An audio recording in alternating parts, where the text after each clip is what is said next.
Et si, pour créer une application, il suffisait de la décrire, juste avec des mots?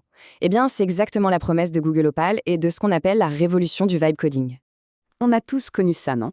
Une idée géniale qui fuse, on se dit, tiens, ça, ce serait une super app. Et puis, bam, le mur. Le mur du code. Comment on fait pour passer de cette vision à un truc qui marche vraiment, sans avoir à apprendre des langages de programmation hyper complexes? Pendant des décennies, ce fossé entre l'idée et sa réalisation, il était quasi infranchissable pour le commun des mortels. Mais aujourd'hui, quelque chose de fondamental est en train de bouger. Une nouvelle manière de créer des outils numériques est en train de tout changer. Ce fameux mur, il commence sérieusement à se fissurer.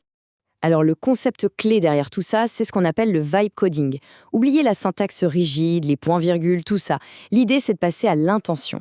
En gros, on dit plus à la machine comment faire les choses, étape par étape, non. On lui dit ce qu'on veut obtenir.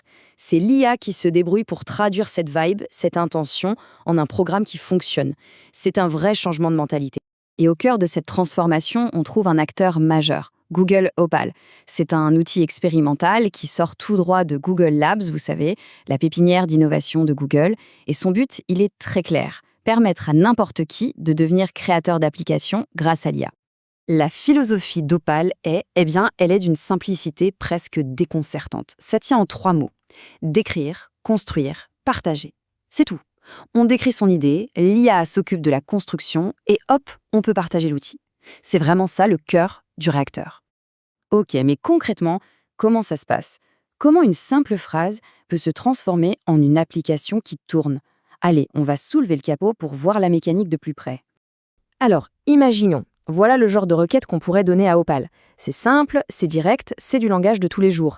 C'est un besoin hyper concret pour, disons, un community manager ou une petite agence de com.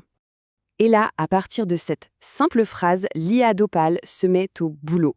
Elle va analyser la demande, la décortiquer pour comprendre les différentes étapes logiques et elle va traduire tout ça en un flux de travail visuel. C'est là que la magie opère. Et ce flux de travail, il est super clair. En gros, c'est comme des briques de Lego. On a une brique entrée, c'est là qu'on va donner le sujet. Ensuite, il y a la brique génération. C'est le moteur, celle qui va utiliser les gros modèles d'IA de Google, comme Gemini ou Imagen. Et enfin, une brique sortie pour afficher le résultat final. C'est logique, c'est visuel, c'est intuitif. Ce qui est malin, c'est qu'Opal propose 2 manières de faire, pour plaire à tout le monde. D'un côté, le mode conversationnel, on peut littéralement discuter avec l'IA pour faire des changements, du genre « Hey, ajoute-moi un champ pour l'email ».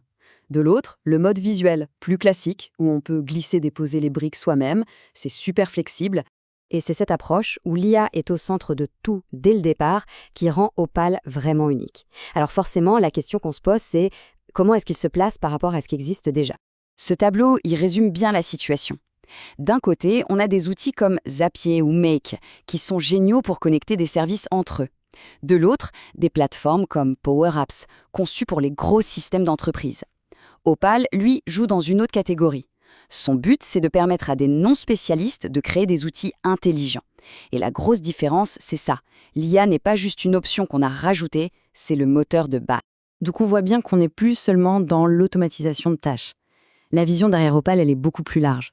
L'idée, c'est de vraiment démocratiser la création, de donner le pouvoir à celles et ceux qui ont les idées, mais pas forcément les compétences techniques, de construire leurs propres solutions. Et cette vision, elle n'est pas juste théorique, elle se déploie à une vitesse folle. Regardez ce chiffre. Plus de 160 pays. Opal est déjà disponible dans plus de 160 pays. On est en train de voir naître une vraie communauté mondiale de créateurs, de builders.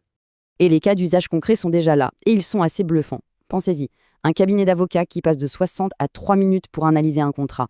Une boutique en ligne qui divise son temps de réponse par 3.